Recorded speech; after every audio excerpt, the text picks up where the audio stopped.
శ్రోతలకు నమస్కారం. పురాణ పురుషుడు కార్యక్రమమునకు స్వాగతం.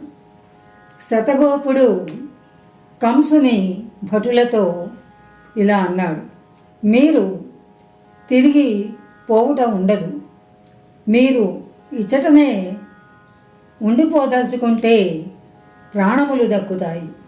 మీ కుటుంబములను తెచ్చుకొని యావజ్జీవితము సుఖింపవచ్చును. లేకపోతే మిమ్ము చంపవలసి ఉంటుంది. అరగడియ వ్యవధానమున ఆలోచించుకొని నిర్ణయించుకొని చెప్పండి. వారు ఆలోచించుకొని వ్రజకుంజమున ఉండిపోవుటకు అంగీకరించారు.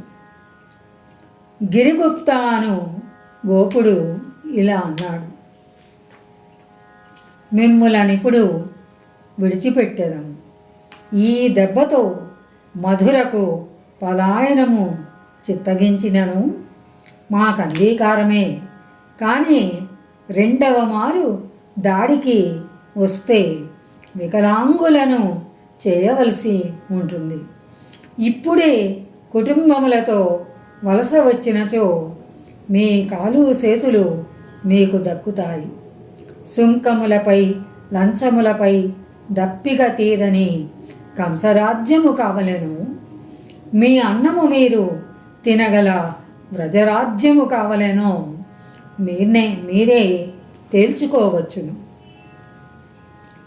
మిమ్ము నమ్మి విడిచిపెట్టుచున్నాము. వలసినచో దారివత్తమునకై భోజన పదార్థములను కూడా కొనిపోవచ్చును. ఇది నందగోపుని ఆజ్ఞ. ఆ భటులు బంధ విముక్తులై నమస్కారములు చేసి ఇలా అన్నారు: మాకు వ్రజరాజ్యమే కావలెను. కానీ ఇప్పుడు ఇట్లు ఉండిపోవుట స్వామి ద్రోహమవుతుంది. మేము కంసుని కొలువు నుండి విరమించుచున్నట్లు తెలిపి కుటుంబములతో మరలి వస్తాము. గిరిగుప్తుడు: ఇచ్చటకు వలస వచ్చుచున్నట్లు కంసునకు తెలిపినచో మిమ్ములను మధుర దాటకుండా దుష్ట సంహారము చేయు ఏర్పాటులున్నాయి. కనుక మెలకువతో భద్రముగా తిరిగి రండి. వారు చిత్తమని అంగీకరించి నమస్కరించి వెళ్ళిపోయారు. సుబలుని దగ్గర సెలవు తీసుకొని తమ పాశ్చాత్య భూఖండమునకు పోయిన దాసనాయకులు గాంధారమునందు యవన విద్యాపీఠమును స్థాపించుటకు సన్నాహములను చేయుటలో చురుకుదనము చూపారు. వారు మొదట యవన దేశమునకు పోయి అచట సంప్రదాయ విద్యాపీఠ మతాచార్యులను కలుసుకొన్నారు. వారిలో ముగ్గురు యవన విద్యా పరిపూర్ణులైన వారున్నారు. ఒకడు యవనమత వ్యాప్తికై బద్ధ కంకణుడైన వాడు. రెండవవాడు యవన శాస్త్ర శాఖలను వర్గీకరణము చేసినవాడు. మూడవవాడు మంత్రశాస్త్ర నిపుణుడు. వైద్యమునందు విషహరణ విద్యయందు విషప్రయోగ విద్యయందు భూత ప్రేతములను మచ్చిక చేసుకొనుటయందు ఆరితేరినవాడు ఇంకొకడు. వారు ముగ్గురితో దాసనాయకులు కూడా కలిశారు. వారు కూడబలుక్కున్నారు. సుబలుని ప్రోత్సాహమును ఆధారముగా కొని బ్రహ్మావర్తమునందు తమ ప్రాభవమును విజృంభింప చేయవలనని నిశ్చయించుకొన్నారు. రోమక దేశమునందలే ఆచార్యులనిద్దరును పిలిపించి అందొకడు కన్యలకు వేశ్యా శిక్షణమిచ్చుటలో నేర్పరి. రెండవ వాడు కామతంత్ర ప్రయోగమును గ్రంథముల రూపమున విద్యాలయములలో శిక్షణనిచ్చుటయందు నిపుణుడు. ఏ జాతి యొక్క సంస్కారము అయినను శాశ్వతముగా తల ఎత్తుకొనకుండా భగ్నము చేయవలెనన్నచో ఆ జాతి అందలి యువతీ యువకులను కామతంత్ర ప్రయోగముచే అవినీతులుగా చేయాలి. దానితో ఆ జాతి అందలి రాబోవు తరములు క్రుళ్ళి నిరసించునని వారు తమ సిద్ధాంతమును స్థాపించారు. వారందరూ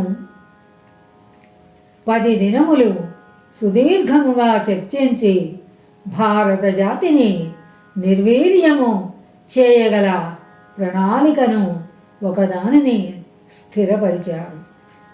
భరత భూమి యందు సహజ సంపద ఎక్కువ, జనబాహుళ్యము తక్కువ. అది వాసయోగ్యమైన స్థానము. దానినట్లు నిలబెట్టుటకై ఆ భూమి అందలి ఋషులు చేసిన యత్నములు విచిత్రములు.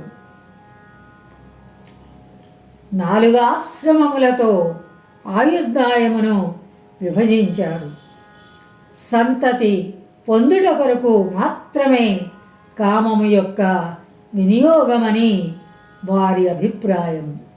ప్రకృతిలో కామమునకు గల ప్రయోజనము ఇంతియే. ప్రయోజనము లేని కామాభిలాష పశులక్షణమని ఋషుల నమ్మకం. వారు సంతతి పొందుట గృహస్థాశ్రమమునకు మాత్రమే నిబద్ధము చేశారు. అందును పాతివ్రత్యము, ఏకపత్నీ వ్రతము ఆదర్శములుగా నెలకొల్పారు.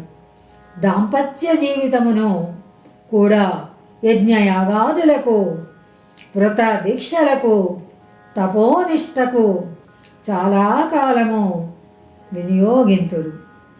అది పోను మిగిలిన కాలమే దాంపత్య సౌఖ్యమునకు పరిమితము. 1, 2, 3 బిడ్డలు కలుగుసరికి ఆ వానప్రస్థ జీవితము వయస్సు వారికి సమీపించినట్లు ఏర్పరిచారు. సంతతి పొందుట కూడా వారి దృష్టిలో ఒక పుణ్యకర్మ. దానికి సాధనమగు కామము కూడా ఒక పవిత్ర యజ్ఞం.